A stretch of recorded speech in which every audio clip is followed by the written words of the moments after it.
In a podcast land where thoughts collide, Bryan and Craig will be your guide. No topic too small, no tale too tall. Tune in, laugh out, you'll have a ball. From mysteries deep to light-hearted jokes in a poker rhythm where laughter invokes. Untitled is their name, the fun untamed. Each episode a ride, this shows their claim. Untitled, Bryan and Craig, get ready for a twist and a leg shake. In a quirky world where anything goes, join the ride as the madness flows.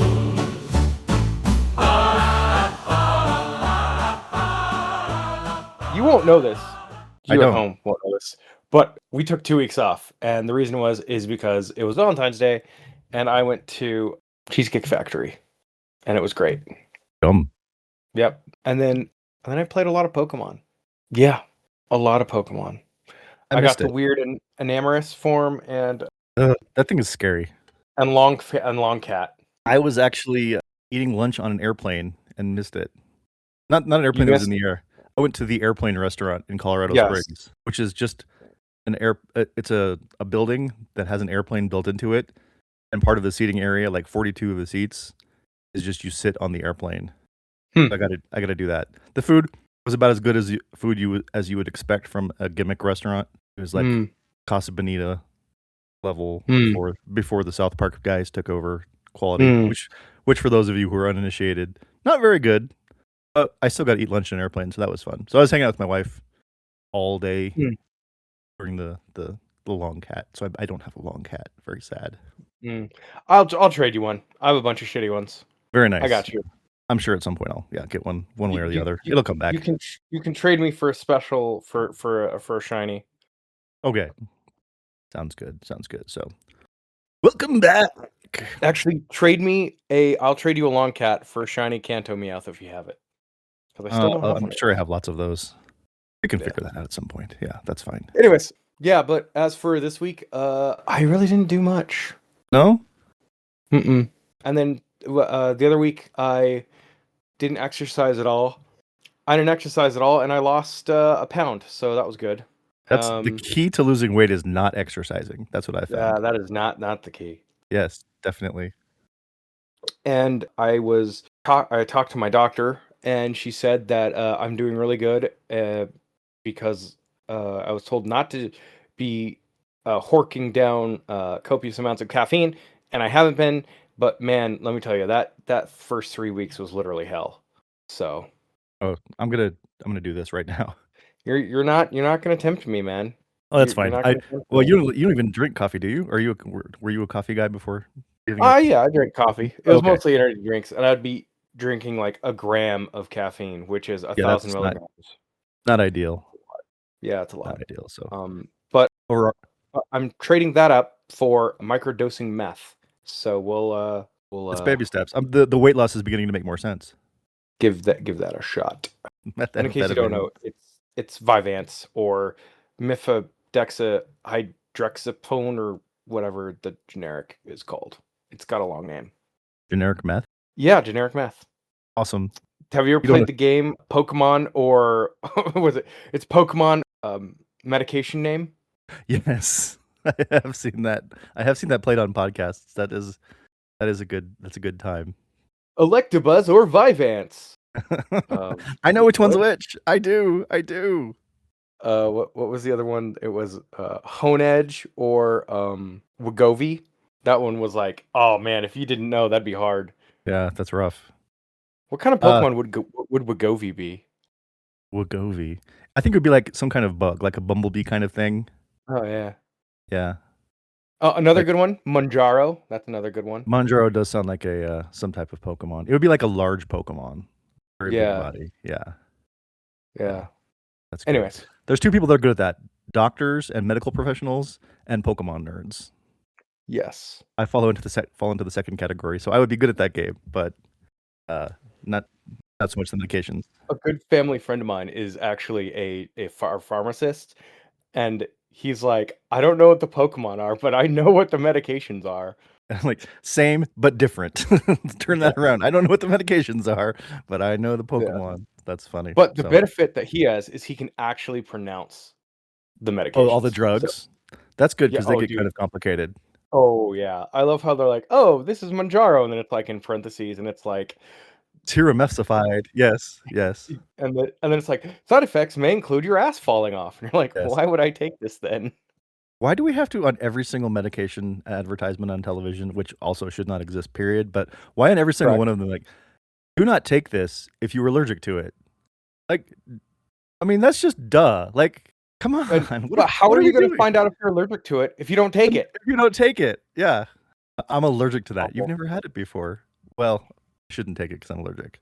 No, it's bad. Yeah. Let's stop advertising drugs on TV and let the doctors do their business. Well, it's funny you say that because Lilly is our sponsor for that. No, I'm just kidding. I was thinking we should start doing advertisements, but like just companies that we hate and talk about why they suck. Eli Lilly. When you don't care enough to do the very least. To do the very least. You like that? I can just imagine that. It just when you get, and it's like that shot of like people at a picnic table laughing. And yes. It's like, what? They pull out like a bunch of picnic items that are all like just totally spoiled and rotten and nasty, and everyone's smiling as they're handing around like grapes with mold on them, and that like that'd be half-eaten sandwiches with with like flies buzzing around. Little girl in the back is just eating like a pail of garbage. Just oh god. You care anyways, when you don't care enough to do the very least. Oh, well, I also went out for Valentine's Day. I did not go to the Cheesecake Factory. We went up to this place in the West Highlands neighborhood of Denver. It's like this fancy noodle place. And it was very good. Like ramen noodle type, delicious. Ooh. It was very good. And then for dessert, they have 3 dessert options, and we picked 2 of them and shared. One of them was like a deconstructed cheesecake where they just put a bunch of glop on a plate that's like cheesecake. Brought to you by Eli Lilly. Yeah, exactly. Well, it didn't look appetizing, but it was delicious. But it was just like cheesecake ingredients that hadn't been congealed into a cheesecake. And it was weird, but it tasted really good. And then the other one was this rice pudding that was amazing. And then there was the third option. No, it was really good. You can all you want, but it was not a rice pudding or a bread pudding fan. But continue, sir. That's fine. The third option, I did not endeavor to try for the simple reason that it confused me. Bryan, it was a hot potato sundae. Nope. Which is exactly what it sounds like. Well, it was a crispy baked potato cut open, and then it puts chocolate ice cream, whipped cream, and a cherry. Nope. And that was on their menu. A yam? Maybe? No. It was a baked potato. Like a russet, like a russet potato. Like, I assume I didn't order it because it grossed me out. Nope. But it was a baked potato with chocolate ice cream, whipped cream, and a cherry. I think the cherry is important. You repeated it, and it still sounds like dog shit. It does not sound good. Also, this restaurant was delicious, so maybe it actually tastes good. It just sounds awful. But I wasn't feeling adventurous enough to try the baked potato. Yeah. It reminded me of that episode of Friends where Rachel is like baking the English trifle and like the pages of the cookbook stuck together, so she has like meat and layers of ladyfingers and cheese and sour. I mean, all sorts of crazy things. Like it's half dessert and half shepherd's pie. It was it kind of seemed like that, and I didn't have the nerve to give it a try. So, nope. And then the only other thing from this week is I watched. Are you familiar with the Great English Bake Off or the English Bake? What's that show called? British Great Bake Off. I could literally have negative interest in that. No, I understand that. I do understand that. I have like zero interest in it. I mean, I've seen the memes from it, and I like the memes, but like, I literally can't stand people cooking or whatever. Like, so here's the thing: people putting it together drives me absolutely insane. And I'm gonna go on a tangent here, but stay with me. It'll all come together in the end. Okay, and it's like all these people who are like putting stuff together, right? They're let's say they're supposed to make they're baking, yes, an apple pie, right? Okay, sure. And they put together just a regular apple pie, cinnamon, nutmeg, turmeric if you're feeling it. They make a simple syrup, whatever, they do the crust, whatever, and they present it to the judge, and the judge is like, "This is the worst thing I've ever put in my mouth," and they like make something to be offensive or whatever. And it's Well, like, sometimes dude, I it's like a it. fucking apple pie. Like, how did you, unless you put like salt in it, it's going to be decent. And like, what if, I mean, I like a lot of cinnamon. So I would put more cinnamon in there because that's what I Yeah. like. I'm not going to sit there and be like, Mr. British asshole up there with his, magic tasting tongue and be like, well, this doesn't taste very good. It should have put more nutmeg in it, and I want more apples. It's like, go fuck yourself, you British piece of shit. Like, I don't care. Like, just, I made an apple I, pie. And if you don't like apple pie, you either don't like apple pie or you're an asshole. Like, oh, and then Bryan, they big rate into you, cooking shows, and I then they can tell. rate you on it, and it's like, there weren't enough apples. Well, fuck you. You only gave us 5 apples. Like, you set us up for failure at the beginning. Like every single thing, they're like, and it's like, dude, what the hell? And then, and yeah, it's just so by design, I hate those shows. Just Okay. and it's like, oh, I want recipe ideas. Well, how about you get off your fucking ass and go onto the internet and look up recipe for whatever. That's Jesus. I did not Sorry. expect you to have a tight 5 on how much you hate cooking shows, I but I enjoyed really, that. really hate them. Really? The Okay, I only like one them. I can stand, the only one I can stand is Nailed It, because it's people who are very bad at baking and they Yes. bake absolute shit shows of Yes. like cakes and whatever. They are just awful. And I'm like, okay, Yes. these are real people and they did not set them up to And fail. they did a They're bad job. Some yeah, would they're succeed and like, they still failed because they're good. yes. And it's like the best of the worst. And I'm like, okay, you did not set them up for failure, but they're literally let down by their own ability to not follow directions. They're the Eli Lilly of cooking show contestants. Yes. And Oh, and you don't have some British asshole that's like, you don't have enough apples. Well, you only gave us 10. I wanted 11 apples. Well, then give me 11 apples. Jesus.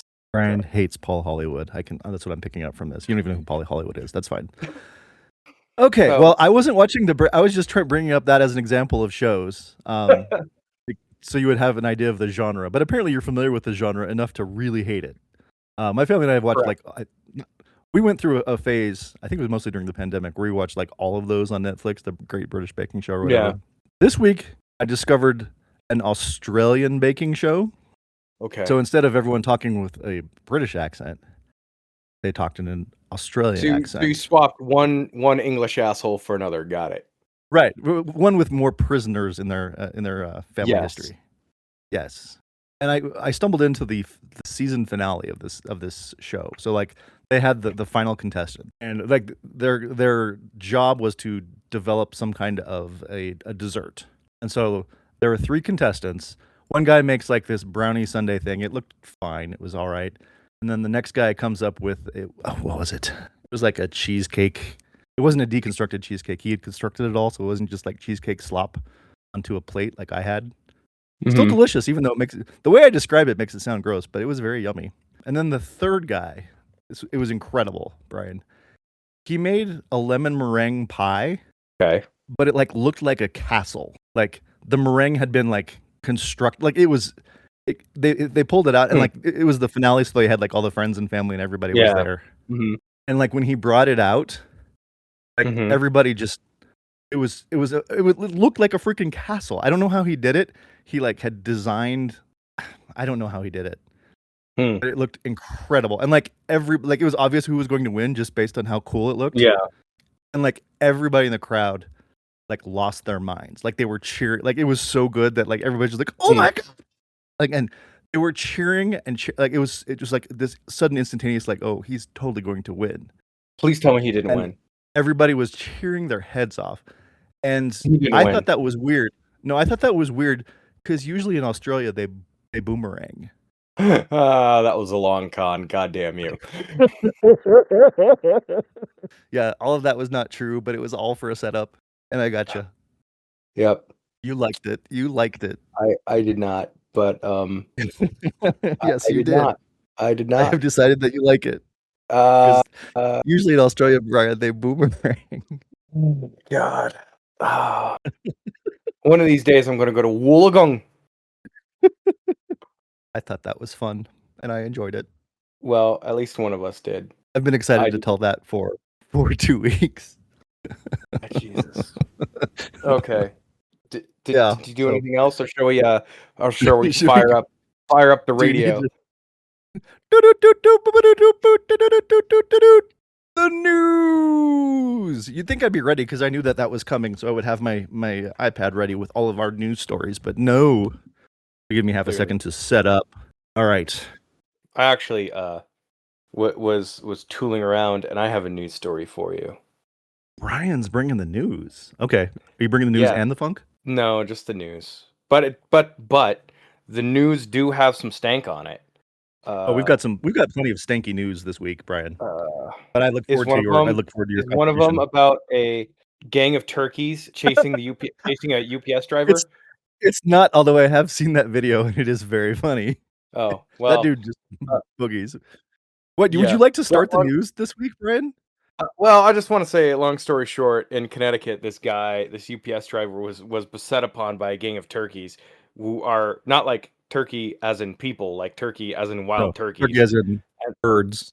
The birds, who are notoriously terrible, and they were basically like chasing him to his truck, and he'd be like running around and like chucking packages and be like, ha!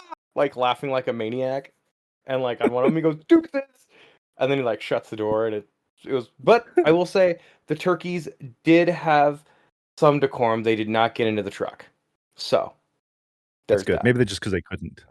Yeah, those wild turkeys can be just. Dude, they're the worst. Tremendous assholes. Turkeys are literally like, even like regular turkeys are jerks. So, turkeys are jerks. Turkey jerk. Turkey jerk. Yep. What's worse, a turkey or a goose? Though we don't have turkey warnings. We don't have turkey warnings, and I haven't seen a goose in like 2 weeks. So. Oh my goodness! I was driving past the park right next to my house, and there were like 8,000 of them in the park. They were just all lined up. It was like Alfred Hitchcock's The Birds, except a geese only version. It was very scary. To call back on an episode we did like 40 episodes ago, maybe like 30. You will get fined in the United States if you hit a goose maliciously. Really? Do you know how much the fine is? I feel like you should be given $5 and a hearty pat on the back, but no, I do not know what the fine is. It is $25 for maliciously killing a goose. However, kicking a goose is free. Yeah. Oh, it's like only if you hit it with your car? Is that?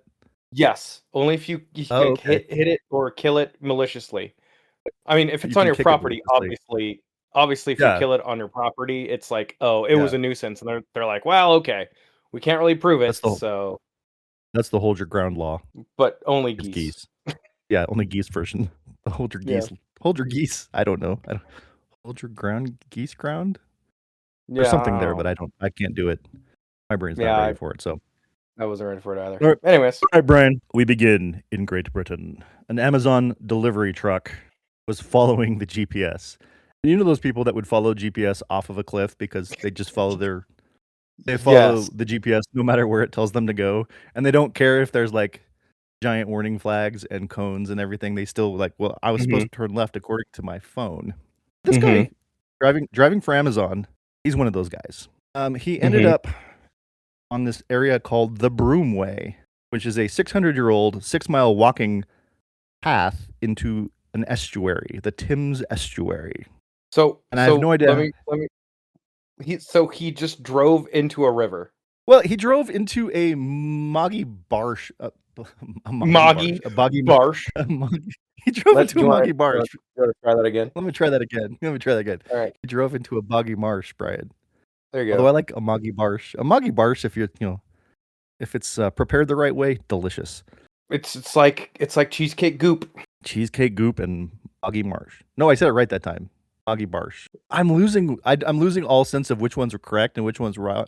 And problems. Anyway, the GPS led him into this moggy barsh. I'm just gonna go with that. I like it.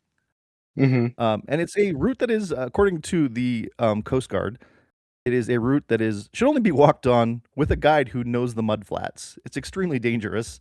Oh my god! And So he got a truck stuck.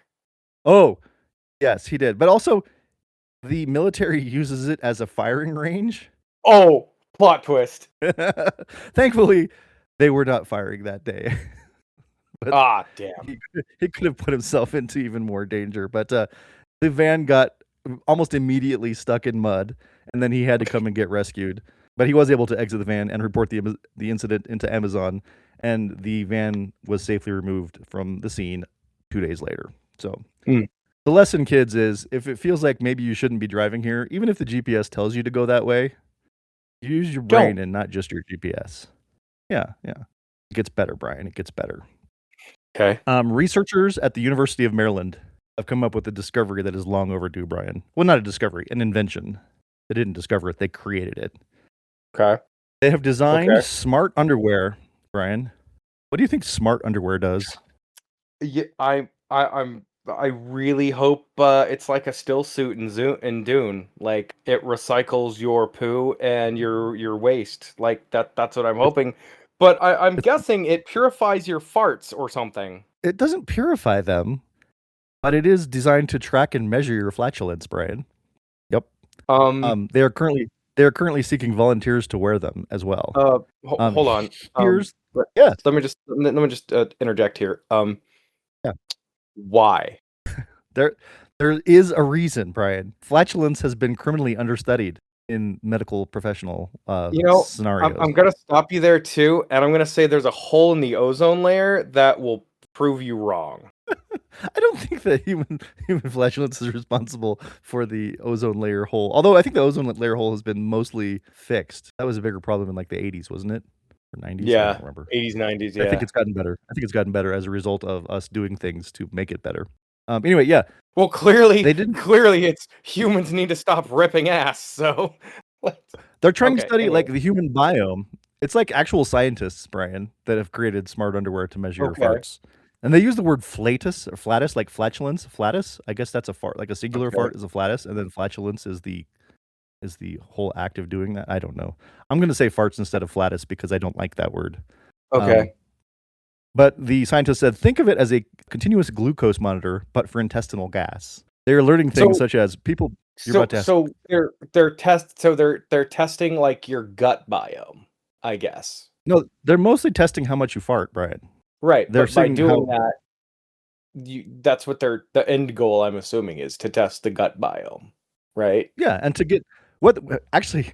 I am going to read this. What they're trying to create is the Human Flatus Atlas. They're trying to come up with a full idea of what types of foods people eat and how that affects how much farts they have and how many times they fart during a day. Prior to this, the scientific consensus was that people farted about 14 times a day. Mm-hmm. And they are now finding that it's more like 32 times a day, but it's very difficult to measure that without smart underwear. I guess because I don't think people would be totally honest. Like, excuse me, self-reporting. Yeah, yes, excuse me, Tim. How many times did you soil yourself today? 10? I don't know. Yeah, apparently, yes. Self-reporting was under-reporting how many times people were farting, and the human average is 32 times a day. Although individual variations will be as low as 4 or as many as 59 times per day. A hell of a spread. Yes. This objective measurement gives them the opportunity to increase scientific rigor in an area that has been difficult to study. And so researchers are now working on this atlas so they can objectively measure gas releases across hundreds of patients using smart underwear. The project will develop a baseline for normal adult flatulence patterns, which can be used by doctors to see whether or not people are struggling with things or if things are actually getting better or worse or where they fit on the human atlas. There's we actually don't know what normal flatus production looks like. And without a baseline, it's hard to know if someone's gas production is truly excessive or if they're just maybe stinky. I don't know. They're seeking participants to wear the underwear that fit into 3 categories, including Zen digesters. Those are people who consume high-fiber diets yet very rarely pass gas. They're looking for hydrogen hyperproducers. Simply put, people who fart a lot. And then normal people who fall between those. So are you more of a Zen digester or a Hydrogen I'm just. hyperproducer. What do you Right? think? You have 3 guesses and all of them are wrong. Brian's You very should know. sensitive. No, you should know. Yes, I should know. How would I know? I You don't should have it. know. We haven't got you on the smart underwear yet. So how am I supposed to? I don't have You a should know. scientific baseline. You should I know. should just know. You I should don't know. know. You ought to know. This is like the worst Atlantis. Yeah. You ought to know. I'm a hyper hydrogen producer. That would be my guess, but I didn't want to just assume. Oh no, But, it yeah. was right. It was right. You're in the 59 times per day camp. Nah, I'm like They've 42. already learned 42. Okay, that's fair. They said they've already learned quite a bit about which microbes live in the gut, but less about what they're actually doing at any given moment. And they're trying to establish baselines so that they can have the gut microbial fermentation, which is essential groundwork for evaluating how dietary, probiotic, and prebiotic interventions change activity. So, Brian, it's like real science, but it's also smart underwear that measures your farts. You know, okay. I guess it's like real. It's real science, but it's also smart underwear that measures your farts. So it's both fun and scientific, and I like it. Yeah. I guess. Okay. Broken Brian. Yep. I don't know why. I don't know. I just. All right. Well, Brian, you see, usually in Australia they boomerang. I hope you go to that hell, that special hell. I'm a Catholic. I'm fine. I'm good. Oh, that's right. And finally, I know Brian, you're observing Lent correctly. Oh, of course. You observe Lent by doing everything you normally do on a normal day, right? Because if so, I'm acing it. All right. Our final story, Brian. Wisconsin Rapids, Wisconsin.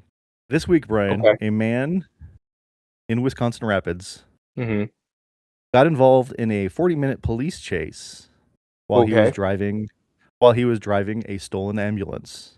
Were the sirens on? But it gets better because Benjamin Feltz, the man in question who was arrested at the end of this police chase, stole the ambulance with a patient inside, Brian. That is, in general, very bad. It's not good. It's not good. I will preface this by saying the patient is okay. Everything is all right. Yes. Okay. The paramedics were in the back with this patient, working on him, when Benjamin jumped into the driver's seat and just took off. So he just Leroy Jenkins that shit? He Leroy Jenkins that shit, yes. One of the guys who was working on the patient jumped out and tried to stop him and was unsuccessful. The other one, seeing his safety was in question based on the fact that he was barely hanging on, had to jump out. And so it was just then Benjamin driving and the patient secured, thankfully, in the back seat. And Benjamin then proceeded to drive around Wisconsin on an 18-mile journey, just dodging road spikes that were put down police and avoiding them at all costs. And the police had to be very careful because they had to make sure that they didn't kill the patient who was in the back of the ambulance, Brian. This sounds like a comedic thriller. Like, it just sounds like a comedy thriller. Brian, I still have one more twist. Okay. They finally got a tack strip down that destroyed one of the tires, so his mobility was greatly decreased. He drove off the road into a muddy field, much like a lost UPS driver. The ambulance got stuck, and Benjamin jumped out of the truck. And also got stuck? Trying to run away from police. Brian, Benjamin was naked. What? He was naked? He stole an ambulance? With a guy in it. Please tell me he got stuck. Please tell me he got stuck with his ass flat hanging out. Well, he got tackled and arrested and handcuffed, nude, and taken to jail. Where he awaits. I believe he's going to be brought up on grand theft ambulance, and also kidnapping charges, and lewdness, and what's it? What do they call it when you're walking around naked and you're not supposed to be? Public indecency. Yeah, that's what it is. Yeah, something like that. Yeah. But thankfully, the patient is okay and recovering in the hospital, and Benjamin is awaiting trial. But I'm Craig. He's wearing clothes now, I hope, and that is the news. That's a good story. Reality is stranger than fiction. I swear to God. 100%. Okay. Yeah. Well, I have been purposefully avoiding this for a while, but That makes it we're sound really diving scary, Brian. we're diving deep into the what the fuck anime archives. Oh no. Be afraid. Be very afraid. We're diving deep. Also, still not the weirdest anime I've ever seen. So I want you to think about that when I tell you this. So there is a church of so this anime is called Qwaser of Stigmata. And Wait, it's what is the first word of Stigmata? Qwaser. It's a made up word. Qwaser. Qwaser? Qwaser of Qwaser, Stigmata. yeah. Okay. Yeah. Mhm. Okay. Does that start with a Q? Qwaser. Oh, that's definitely not a word. Yes. Okay. Proceed. Yeah. So the setup is there's like a church, and these people go to this church, and then there's a separate sect inside of this church that like they're alchemists, and they control certain elements. So like iron or copper or gold, oxygen. Basically stuff that's on the periodic table. Sounds Okay. cool, right? Sounds really cool, right? Sure. Like, and They're the way alchemists. What are they doing with all of the elements exactly?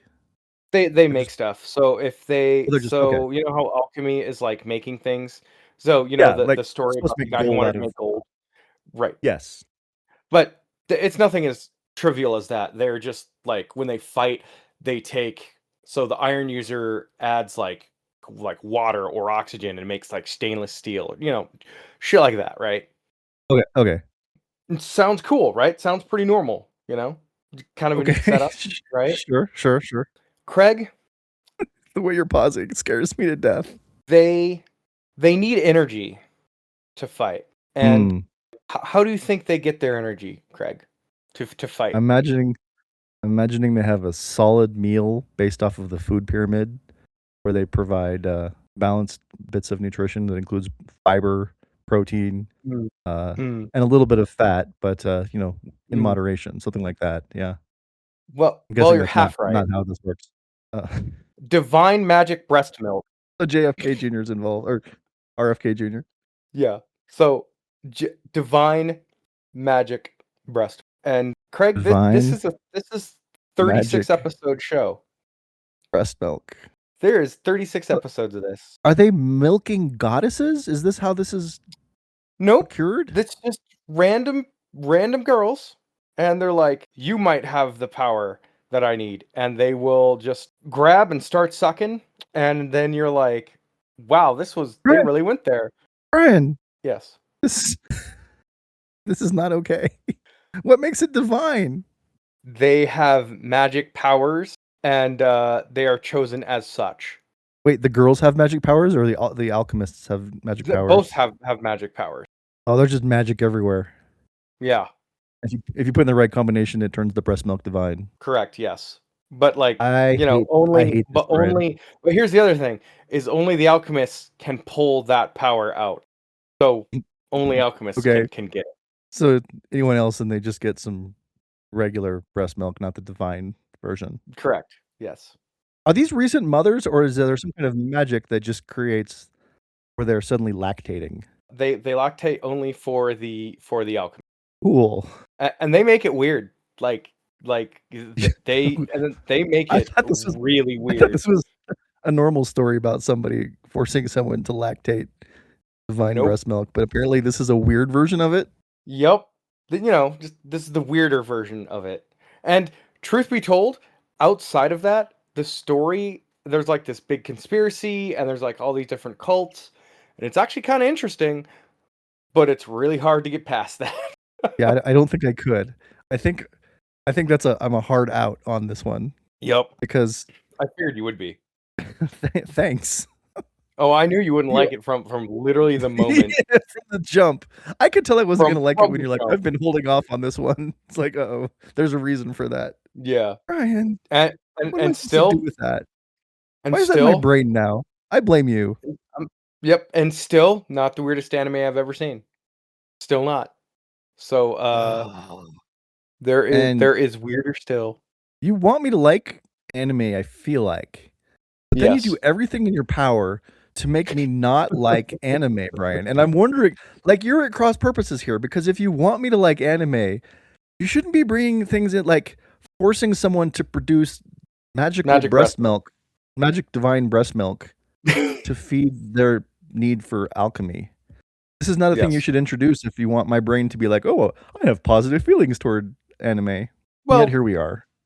You know, you gotta see what's in the cesspool before you're like, this is where it can go. But then you see the good stuff, which is like My Neighbor Totoro and Spirited Away and Lupin the Third. Sure. So, there's that. Okay, there's that. It's still Yeah. not the weirdest. Are we building up to, like, in a couple of weeks you're gonna tell me the weirdest one? Is that what we're doing? Is that what's happening? Or are you gonna tell me today and make it even worse than how I feel now? I would have to compare for my weirdest one, but Queen's Blade is definitely on it. It is. Wait, no, that was Qwaser Wars or something. The one that you just were talking about. Qwaser of Stigmata. No. The weirder one that I just mentioned is Queen's Blade is a little different. Okay. Yeah. What? Although I will say my life reincarnated as a vending machine is also pretty weird. We've talked about the vending machine trope of anime. Yeah. Or the truck trope, yeah. Well, yes, that's hard to escape because, like, everything you send me, it seems like 1 in 3 girls is getting hit by a truck. Yep. Which is weird that it's a trope. It's so common. Yeah. They're like, how are we gonna get them over here? Boom, hit them with a truck. Done! Just hit him with a truck. It's a great way to get things moving.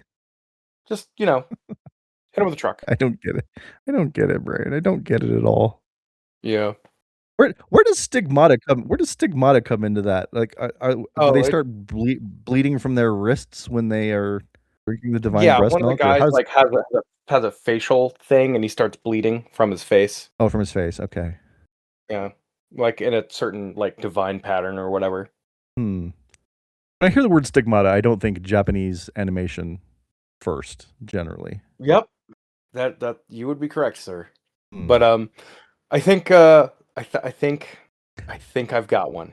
We've got to be ready for a movie. I'm still broken from this whole divine breast milk debacle. I'm gonna need RFK Jr. to explain it to me in a way that makes it okay.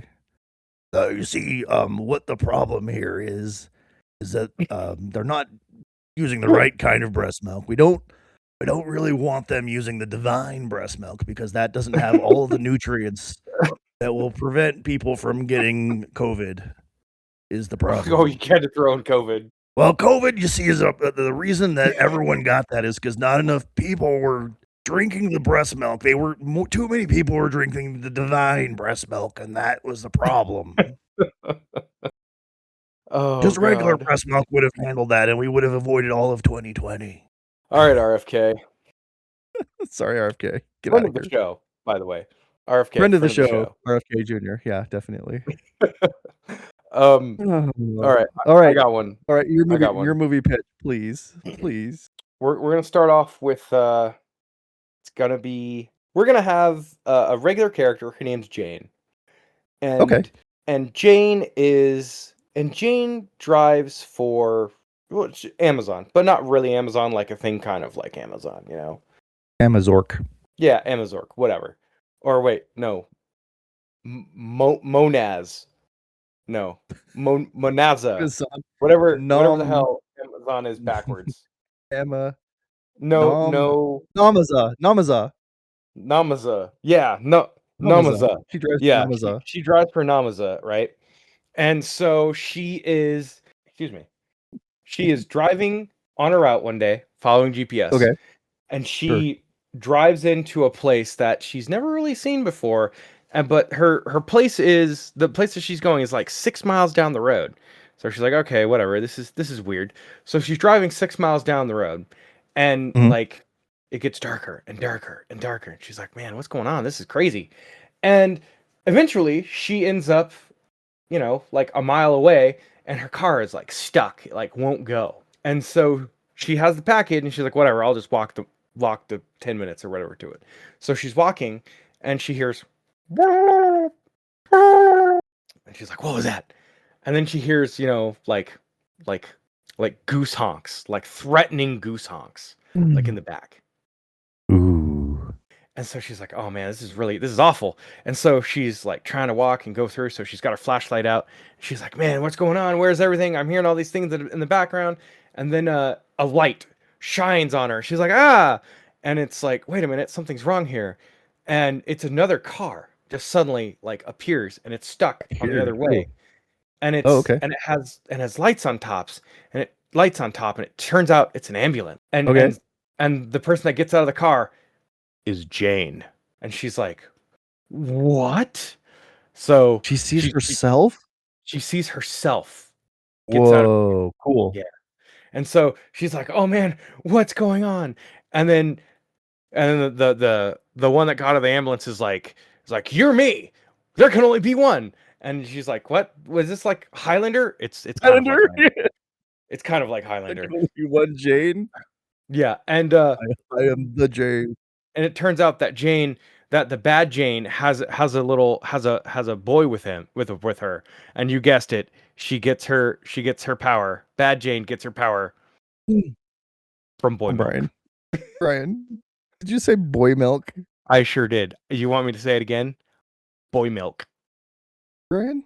Although I know I'm going to regret this question. What is boy milk? It's milk from man nipples.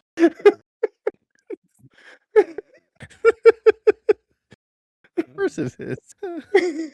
You were going to regret it the moment you asked it, and you knew. I knew I was, but I still had to. Okay. So yes. Is it divine though? Yes, it is divine. Of course, it would have to be, wouldn't it? And so Jane is like good Jane is trying to avoid bad Jane's like crazy fist fighting skills, and she's like, "Where did I learn how to fight?" And the thing that comes to her rescue is buff, vaguely humanoid turkeys, and they're like, "Oh no, I know what's going on here." And so the turkey creatures start fighting bad Jane, and Jane is just like, "I just want to deliver my friggin' package." And now we have, this bad Jane who's like throwing hands and gets power from divine boy milk, who clearly stole an ambulance, and she's like trying to figure out what's going on.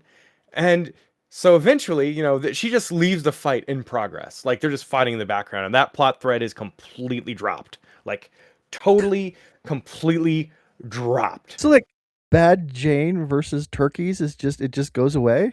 Yeah, that's just totally that thread is totally dropped. That thread is totally dropped. Like good filmmaking and good writing. We invent they just forget it completely, and she finally gets to the house, and inside the house is like it's her house. She's like, "What am I delivering to? This isn't my address, but it looks like my house." Where I live, but that's weird. And so she opens the door, and who opens the door? Is it Jane again? No, RFK Jr. Come on, man, keep up.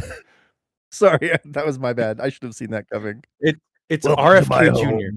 But like it's like not brainworm RFK Jr. It's like kind of a normal RFK Jr. who just has RFK Jr. But he makes a lot of good points. Yeah, this is RFK Jr. Who the good one. Oh well, I wouldn't say good one. I would just say the less unhinged and obsession with breast milk. We have like woke RFK Jr. and he's like very progressive, and he still talks the same way and is a little weird, but like everything he says, like, oh, that's an interesting point that actually makes sense and is good for people. Yeah, we can have that. We can have if you want to call it woke RFK Jr. And he's like, and Jane's like, hey, so I just had to go avoid some crazy fight with a clone of mine, and like she drank some dude's like boy milk, and there's like fighting with turkeys, and he's like, oh yes, those are that I've been working on that with the Mormon Church. And she's like, what? And I did not see that coming. Yeah, you didn't see that coming. And she's like, what are you talking about? The Mormon Church? And then he goes, well, you see, the Mormons, they have the divine power. The Mormon boys have the divine power of Kolob. And and she's like, okay, this is getting really weird, and I'm gonna leave. And he goes, let me send you with a contingent of geese. They'll protect you on the way. And so she has like all these like geese following her, and she's like, this is so weird. And she's basically like going back to her car, but it's like stuck, so she has to call the place, and they're like, "Oh, you went to there? Did you meet RFK Jr.?" And she's like, "Yeah, I did meet RFK Jr." And then, "Yeah, that's the mirror world. You should never go that place. He wanted you to go to the mirror world to see if something he's some crazy scientist." And you're like, and she's like, "Man, I just want to get paid." Like, and so she's like Just trying exhausted, to and make then a delivery here. and so they finally tow her truck out, and then it turns out that the boy that was supplying the boy The boy milk, milk. Boy milk. the boy Yes. milk boy is in the back, and she's like, "Ah!" And so he's like, "Please, please, I just want to get away from you, the bad you." And she goes, "Okay, that's fine, like whatever. I don't know what's going on anymore." And he goes, "I can offer you boy milk," and she's like, "No, I draw the no. line at boy milk. I draw the line at boy milk." And so it actually, and so the movie ends up actually being a romance between her and the boy milk boy. No, Bryan. Boy milk boy eventually convinces her to not draw the line at boy milk. She takes a little bit of it, turns her evil, and then the next thing you know, she's pulling forward and she sees herself from before. In the delivery truck. Oh, Yes. oh, that's good. Ooh, Thank you. That's good. So it's Yes. a movie with a circular plot. I love it. Yes. Yes. I love it. And then we just kind of end it there as she like gets out of the car and she sees the buff turkeys coming at her. Yes. Ooh, At some point that's in there. good. Yeah. That's Thank good. you. Thank you. That's a good Yeah. one. Okay. Yeah. What do you got? All right. What do I have? Mine is going to be like a David Attenborough like nature film Okay. where it's it's like not found footage, but like they have nature Documentary photographers style, taking yeah. yeah, documentary style, very Okay. much that. But instead of being like out in the Serengeti or something, they're just following Mm-hmm. like a normal person throughout their Wait, day. can it not be David Attenborough? Can it be Werner Herzog? We're gonna go. Not only can it be, I insist upon it. I love Werner Herzog, but man, is he insufferable sometimes. He's very weird. We're gonna get Werner signed on. It's gonna be a little bit different. I think it'll work well though because he's going to be narrating just like a normal day in the life of this guy going through things. So he's gonna wake up in the morning. This And he has is John. John is a normal human, a Homo sapien. He lives in a country full of excess, the United States. He lives near a 7-Eleven full of cough syrup and shaved ice, and people drink it and they call it a Slurpee. The amount of sugar that is consumed by these individuals is unnecessary and disturbing. I just want to talk like Werner Herzog narrating someone's day. Yeah. Oh my Yeah, so Werner's going to be signed on, and John. Thank you for giving me a name for him because I didn't have one. Yeah, no problem. Yeah, John has an appointment at the University of Maryland. Okay. He's getting fitted for some smart underwear, Bryan. Okay. And Werner Herzog does a bit about we must measure the flatulence of all people so they can. Yeah, the flatus. Oh, Werner Herzog saying flatus. Suddenly, I like the word. He talks about the importance of having the flatus atlas created. And then John, as he's leaving the University of Maryland, he gets into a accident. He's hit by a truck. Oh no! Which is always a good way. It's always a good way to start a. It's a good plot. It's a good plot device. It's a good plot. Yeah, exactly. So the ambulance speeds his way to come pick him up, and they're working on him. He's not deathly injured. He's going to be okay, but he's got some injuries. So, so there's two people in the back who are administering some first aid to him, and suddenly the entire ambulance starts jerking forward. Oh no! Yeah. And then Werner lets us know what's going on. While John was being attended to, suddenly this terrible naked man emerges. And so, the naked guy takes John on a joyride. Yes. And John is hanging on. He's like, I have the title for this movie. I have the title of this movie. I'm okay. Joyriding Jonathan. Wait. Werner Herzog presents Joyriding Jonathan. Yes. And then we just follow him throughout the rest of his day as he escapes being killed by the naked man driving the ambulance. Yes. And then he goes home to have a deconstructed cheesecake. He watches an Australian cooking show. Mhm. And he's confused, Brian, because Watching it usually a lot. he's confused because at the end, because usually Australians boomerang. It's still not funny, Craig. It's still fucking awful. So good. It's still The awful. more you say it, the better it gets. It's still The terrible. more you love it. It's just awful. It gets worse. It gets worse. It gets worse every time. Just like when I was working on Fitzcarraldo.